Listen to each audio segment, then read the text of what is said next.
Hi guys! Pinakaisipan ko mabuti kung i-share ko to sa inyo kasi medyo sensitive yung mga susunod na mapapanood nyo. Kaya kung medyo mahina ang sikmuran nyo, skip nyo na lang yung video na to. Pero I think kasi na very informative to, lalo na sa mga for parents na katulad ko. Don't worry kasi black and white ko na lang yung sensitive part na tinutukoy ko. Familiar ba kayo sa hairballs? Ito yung naipon na buhok or balahibo na nagkumpul-kumpul at naghugis bola kaya tinawag na hairball. Mention ko na before sa mga previous videos namin na si Galina sobrang obsessed sa balahibo ni Kuya Harley. Kapag nagbabardagbulan sila, pasimple siyang umangat-ngat ng balahibo ni Kuya Harley, inunguya niya yon tapos lulunukin niya yon. Syempre, hindi natutunaw ang balahibo, so naiipon yon sa loob. Minsan, kapag konti lang ang mga balahibo, dahil nga lagi ko naman siya nahuhuli, binabawalan ko siya tapos nakukuha ko sa bibig niya, nilalabas din naman niya sa pupo niya. Pero, may nangyari kahapon, which is eto na nga, itong nakikita nyo ngayon, sinuka yan ni Galina. Nagulat ako, malaki to guys. First time niyang nagsuka guys after a long time. So last time nagsuka siya, papi pa siya. Nagbiyahe lang kami nun ng medyo malayo kaya nagsuka siya. Pero ngayon sanay na siya sa biyahe,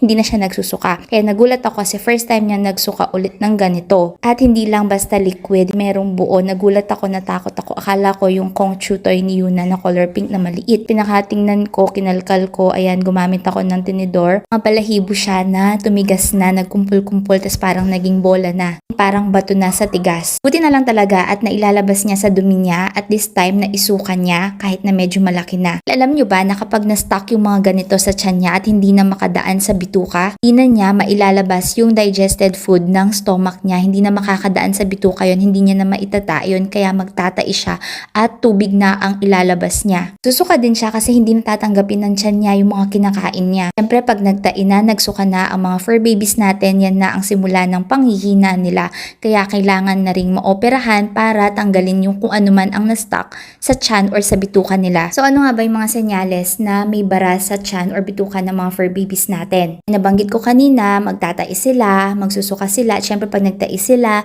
madidehydrate sila, manghihina sila, tapos pwede ring magkaroon ng paglaki ng tiyan or bloatedness, tapos syempre makakaramdam din yan ng sakit sa tiyan at malamang iiyak-iyak din sa sakit ang ating mga fur babies. Hindi sila titigil sa pagtahol or pag-whine. Tandaan natin guys na ang pagtatae ng mga fur babies ay hindi lang dahil sa mga napakain natin like na dog food or kung anumang pagkain na edible. Pero pwede rin silang magtae dahil may nakastock sa mga tiyan or bituka nila at marami pang ibang reasons kung bakit nagtatae ang mga fur babies natin. Siguro, share ko na lang sa mga susunod pang video regarding sa pagtatae kasi ang focus natin ngayon is yung sa sinuka nga ni Galina. Bakit nga ba nakaka-ingest ng balahibo or hair ang mga fur babies natin? Ito yung mga common or usual reasons kung bakit sila nakakakain ng balahibo at nagkakaroon ng hairballs sa kalaunan dahil nga nagkumpul-kumpul na or nag-accumulate na yung mga balahibo sa loob. Number 1, kapag nililinisan nila yung mga sarili nila, dinidilaan nila yung sarili nila, pwede makakain sila or maka-ingest sila ng balahibo. Number 2, skin irritation. So kung nangangati sila, may problema sila sa mga balat nila,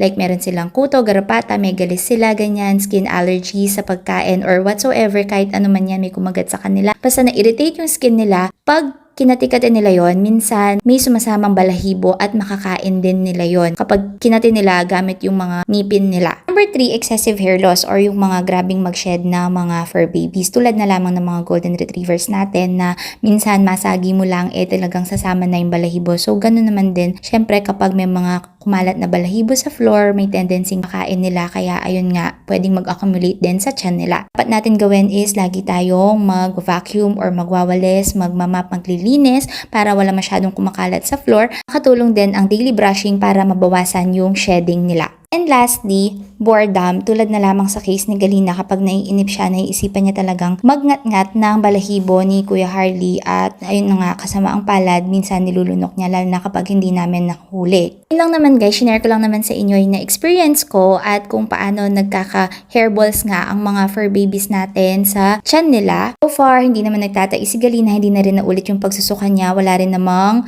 loss of appetite at hindi naman din siya matamlay. Siguro yun yung mga kailangan kong monitor sa kanya para malaman ko kung meron pang mga na-stuck na buhok or balahibo sa kanya na kailangan niyang ilabas. So, pag nangyari yun guys, kailangan ipavet na natin sila kapag may mga kakaiba na tayong napansin sa kanila, like tatais sila for ilang days na, nagsusuka, matamlay na, ayaw nang kumain, kailangan dalhin na natin sila sa vet. Mahal natin sila at mahal ang mga buhay nila, kaya ingatan natin sila.